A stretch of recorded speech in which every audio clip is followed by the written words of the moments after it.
Topics हैं उन्हें आप देख सकते हैं। हिंदी में जानकारी दी गई है और इसके बाद आपको इंग्लिश में भी मिलेगा। सबसे पहले एक, भूमि संसाधन, मृदा अपरदन, मरुस्थलीकरण, खनन के प्रभाव, पर्यावरण पर बांध निर्माण का प्रभाव। 2, जल संसाधन, प्राकृतिक और निर्मित स्रोतों का उपयोग, सतही और भूजल संसाधनों का दोहन, बाढ़ और सूखा, पानी को लेकर राष्ट्रीय और अंतर्राष्ट्रीय संघर्ष। 3, ऊर्जा संसाधन, नवीकरणीय और गैर नवीकरणीय ऊर्जा स्रोत, वैकल्पिक ऊर्जा स्रोत। अब देखते हैं कि इंग्लिश मीडियम के स्टूडेंट्स के लिए क्या है। इस वीडियो में हिंदी और इंग्लिश दोनों माध्यमों के लिए सामग्री दी गई है। हिंदी मीडियम के स्टूडेंट्स हिंदी वाला भाग समझ लेंगे और इंग्लिश मीडियम के स्टूडेंट्स इंग्लिश वाला लिखेंगे। लिखना बहुत ज़रूरी है क्योंकि इससे आपको परीक्षा में उत्तर तैयार करने का सही तरीका समझ में आएगा। English version 1, land resources, soil erosion, desertification, impact of mining, impact of dam building on the environment. 2, water resources, use of natural and man-made sources, exploitation of surface and groundwater resources, floods and droughts, national and international conflicts over water.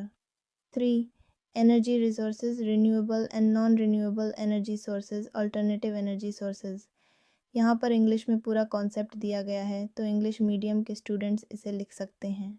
Today we will study Unit 3 of Environmental Studies, which primarily discusses resources. The key resources covered in this unit are 1, land resources, bhumi sansadhan, 2, water resources, 3, energy resources, land resources. Land resources include natural resources found on the Earth's surface, such as soil, forests, minerals, and marker water. Punara soil erosion, mrida apardan. Soil erosion refers to the removal and transfer of soil from one place to another, caused by wind, water, and human activities. हवा के कारण मिट्टी उड़कर दूसरी जगह चली जाती है। 1, wind blowing soil to different places. 2, water, rain and flowing water cause soil erosion. 3, human activities.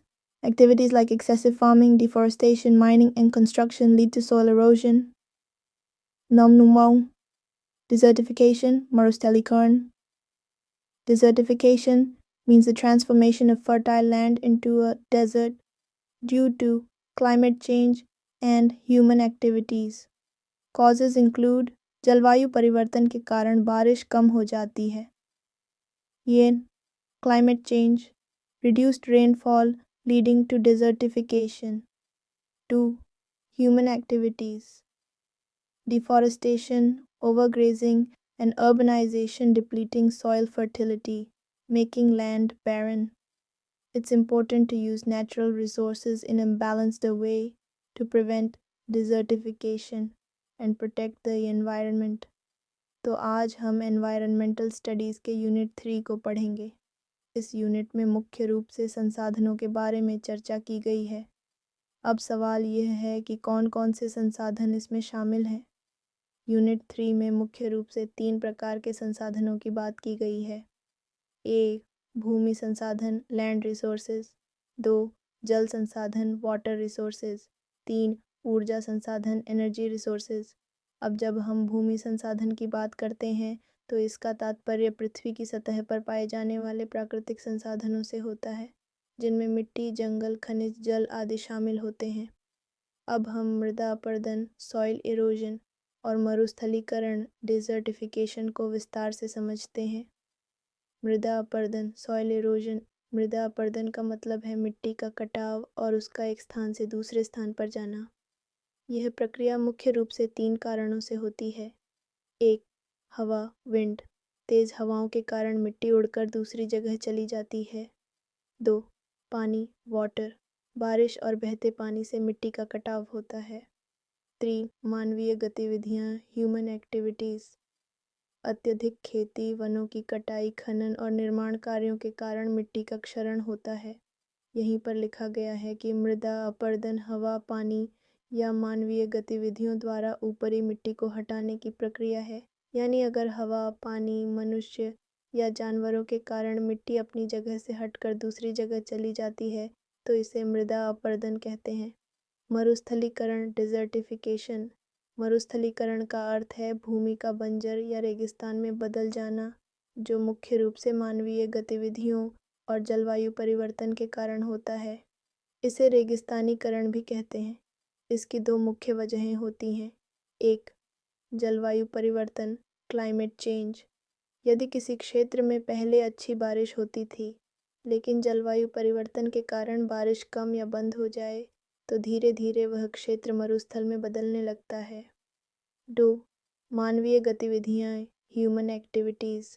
जब इंसान पेड़ पौधों को काटकर भूमि को खाली कर देता है, तो मिट्टी का संरक्षण नहीं हो पाता, जिससे वहाँ मरुस्थलीकरण बढ़ता है। अत्यधिक चराई, खेती और शहरीकरण से भी मिट्टी की उर्वरता खत्म हो जाती है, जिससे भूमि बंजर हो जाती है।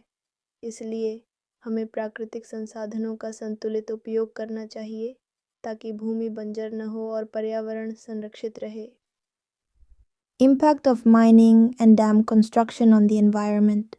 Now, let's look at the next point, the impact of mining and dam construction on the environment. I'm explaining this concisely to help you focus on the important points for your exam. Impact of mining on the environment. Mining involves digging into the ground to extract minerals, metals, coal, or other natural resources. It has several significant environmental impacts, including 1. Soil erosion, मिट्टी का क्षरण. Mining weakens soil, causing erosion. 2. Water pollution. Chemicals from mines can contaminate nearby water sources. 3. Greenhouse gas emissions. Mining activities release gases like carbon dioxide and methane, increasing global warming. 4. Displacement of local communities. People living in mining areas often face displacement. Although mining provides valuable minerals, it also has many drawbacks. खनन के कई नुकसान भी होते हैं. Impact of dam construction on the environment. Dam construction involves building large dams to store and regulate water resources. It has both positive and negative environmental impacts. Positive impacts. 1. Water storage. Jal Bhandaran. Water can be stored for better agricultural and drinking water supply. 2. Flood control. Dams help control river flow, reducing flood risk. 3. Hydroelectric power generation. Dams are used for generating clean and renewable energy. Negative impacts. 1. Displacement of local communities. Thousands of people may have to leave their homes due to dam construction. 2. Disruption of natural river flow. नदी के प्राकृतिक प्रवाह में बाधा. Blocking river flow affects the climate and ecosystems. 3. Impact on aquatic life. Fish and other aquatic organisms are affected as their natural habitat changes. Water resources. Water resources refer to all sources from which we obtain water. These can be divided into 1. Natural water sources, Prakritik Jal Srot, rivers, lakes, groundwater, springs, etc. 2. Man-made water sources, dams, canals, reservoirs, etc. जल संसाधन हमारे जीवन के लिए अत्यंत महत्वपूर्ण हैं. Therefore, balanced and sustainable use is essential to ensure availability for future generations. I hope this version meets your requirements. Let me know if you need any further adjustments or information. अब हम लोग अगला point देखेंगे, पर्यावरण पर खनन और बांध निर्माण का प्रभाव. देखिए, मैं संक्षेप में समझा रहा हूँ. इसका विवरण अगर हम लोग पढ़ेंगे तो यह बहुत लंबा हो जाएगा. परीक्षा नज़दीक है, इसलिए मैं केवल महत्वपूर्ण बिंदुओं को समझा रहा हूँ. पर्यावरण पर खनन और बांध निर्माण का प्रभाव. खनन का मतलब होता है माइंस. खनन का अर्थ है यदि ज़मीन में गड्ढा खोदकर कोई धातु आदि निकाली जाती है तो वह खनन कहलाता है. खनन गतिविधियों से महत्वपूर्ण पर्यावरणीय प्रभाव पड़ सकते हैं और इसके परिणाम स्वरूप अक्सर वनस्पति का विनाश होता है, मिट्टी का क्षरण होता है, जल प्रदूषण होता है और ग्रीन हाउस गैसों का उत्सर्जन बढ़ता है. खदानों से गैर नवीकरणीय संसाधन भी समाप्त हो जाते हैं और स्थानीय समुदायों को विस्थापन का सामना करना पड़ता है। खनन के बहुत सारे नुकसान बताए गए हैं। कोई संदेह नहीं कि इससे बहुत सारे खनिज प्राप्त होते हैं, लेकिन इसके नुकसान भी कई हैं। अब कौन कौन से नुकसान हैं, यह यहाँ पर बताया गया है। मिट्टी का क्षरण होता है, जल प्रदूषण होता है, ग्रीनहाउस गैसों का उत्सर्जन होता है। खनन के कारण कई स्थानीय समुदायों को विस्थापन का सामना करना पड़ता है। मान लीजिए कि किसी क्षेत्र में ज़मीन के नीचे खनन हो रहा है, तो उस जगह के ऊपर जो घर बने होते हैं उन लोगों को वहाँ से हटाया जाता है, क्योंकि वहाँ दुर्घटना की संभावना बढ़ जाती है। अब देखते हैं बांध निर्माण का प्रभाव। बांध निर्माण का अर्थ होता है किसी स्थान पर यदि बहुत बड़ा डैम बनाया जा रहा है तो उसे बांध निर्माण कहा जाता है। बांध निर्माण से पर्यावरण पर सकारात्मक और नकारात्मक दोनों प्रभाव पड़ सकते हैं। सकारात्मक प्रभाव, जल भंडारण किया जा सकता है, बाढ़ नियंत्रण किया जा सकता है, जल विद्युत उत्पादन किया जा सकता है। नकारात्मक प्रभाव, विस्थापन की समस्या उत्पन्न होती है। नदी के प्राकृतिक प्रवाह में रुकावट आती है। इससे कई नुकसान होते हैं, खासकर जलीय जीवों को। मछलियों को विशेष रूप से नुकसान होता है, क्योंकि वे नदी की धारा के अनुसार प्रवास करती हैं। लेकिन जब बांध बन जाता है तो नदी का प्रवाह रुक जाता है या किसी अन्य दिशा में मोड़ दिया जाता है। ऐसे में रुके हुए पानी में मछलियाँ सुरक्षित नहीं रह पाती, क्योंकि वे बहते हुए पानी में अधिक सुरक्षित होती हैं। अब अगला पॉइंट है जल संसाधन, जिसकी यहाँ चर्चा की गई है। Understanding water resources. Now let's learn about water resources. Water resources refer to water obtained from natural sources. यह जल नदी, झील, भूमिगत जल, भूजल या किसी भी अन्य जल स्रोत में हो सकता है। Wherever water is available, it is called a water resource. Usage of water. We know that water is used for drinking, agriculture, industries, domestic activities. Over-extraction of groundwater. This is an important point. Over-extraction of groundwater occurs when water withdrawal from surface and groundwater sources exceeds the natural recharge rate. इस बात को समझिए, हर साल वर्षा होती है जिससे भूजल पुनर्भरण होता है। लोग इस जल को हैंडपंप, कुएं आदि के माध्यम से निकालते हैं, लेकिन यदि लगातार 2-3 साल तक वर्षा नहीं होती तो भी लोग पानी निकालते रहेंगे। परिणाम स्वरूप यदि पुनर्भरण नहीं हुआ तो भूजल स्तर गिर जाएगा और जल संकट उत्पन्न होगा। Effects of over extraction of ground water. 1. Drop in ground water levels, भूजल स्तर में गिरावट।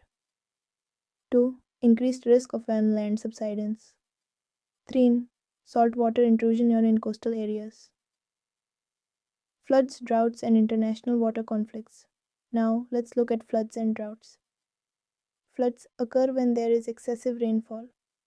Droughts occur when there is very little or no rainfall. Effects of floods and droughts. बाढ़ और सूखा दोनों ही विभिन्न प्रकार की आपदाएं उत्पन्न करते हैं और समाज, अर्थव्यवस्था तथा पर्यावरण को गंभीर रूप से प्रभावित करते हैं। Social impact, difficulty in livelihood for people, economic impact, huge loss of property and crops, environmental impact, disruption in drainage systems leading to ecological imbalance. Water crisis and interstate international conflicts. जल की कमी एक गंभीर समस्या है जो राज्यों और देशों के बीच विवाद उत्पन्न कर सकती है। Example, if a river flows through multiple states और countries, all of them have rights to it.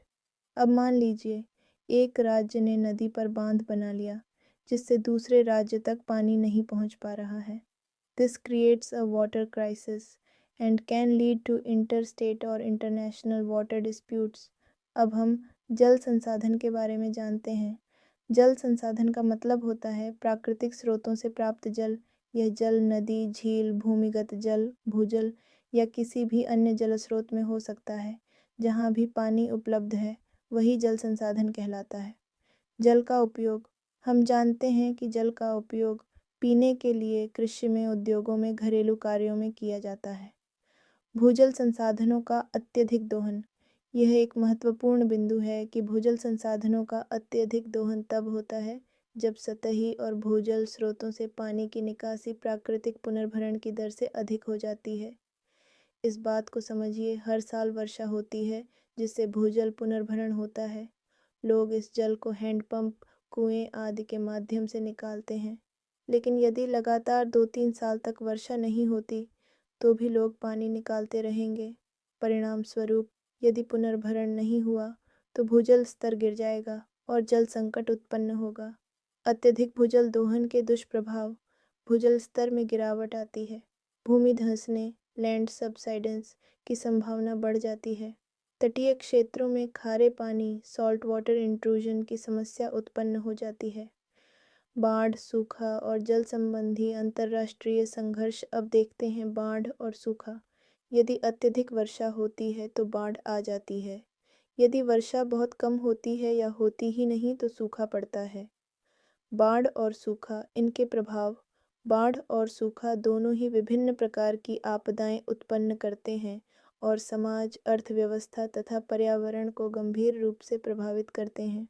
सामाजिक प्रभाव। लोगों को जीवन यापन में कठिनाई होती है। आर्थिक प्रभाव। संपत्ति और फसलों का भारी नुकसान होता है। पर्यावरणीय प्रभाव। जल निकासी प्रणाली प्रभावित होती है जिससे पारिस्थितिकी असंतुलन पैदा होता है। जल संकट और अंतर्राज्यीय एवं अंतर्राष्ट्रीय संघर्ष। जल की कमी एक गंभीर समस्या है जो राज्यों और देशों के बीच विवाद उत्पन्न कर सकती है। उदाहरण, यदि किसी नदी का प्रवाह एक से अधिक राज्यों या देशों से होकर गुजरता है तो उस नदी पर सभी का अधिकार होता है। अब मान लीजिए एक राज्य ने नदी पर बांध बना लिया जिससे दूसरे राज्य तक पानी नहीं पहुंच पा रहा है। इससे जल संकट उत्पन्न होता है और इससे अंतर्राज्यीय या अंतर्राष्ट्रीय जल विवाद पैदा हो सकता है। और यहाँ हमारा यूनिट 3 संपूर्ण हुआ। अब जल्द ही यूनिट 4 शुरू होगा। आप सभी को परीक्षा की तैयारी के लिए ढेर सारी शुभकामनाएं। धन्यवाद। अपनी परीक्षा की अच्छे से तैयारी करें।